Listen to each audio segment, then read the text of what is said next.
নমস্কাৰ সকলোকে স্বাগতম জনাইছোঁ মোৰ আন এটি ভিডিঅ'লৈ।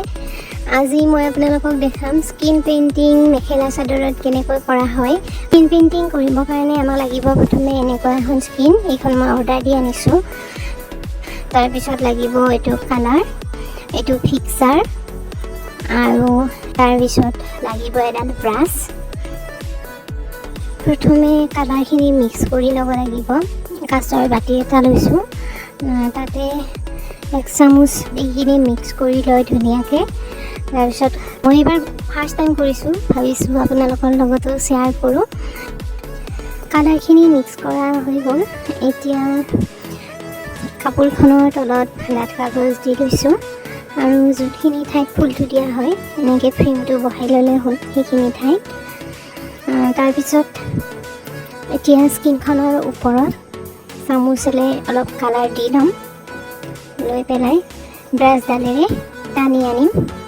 মই দেখুৱাৰ নিচিনা আপোনালোকেও কৰিব পাৰিব। হৈ গ'ল আমাৰ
মেখেলা চাদৰযোৰ কমপ্লিট হৈ গ'ল।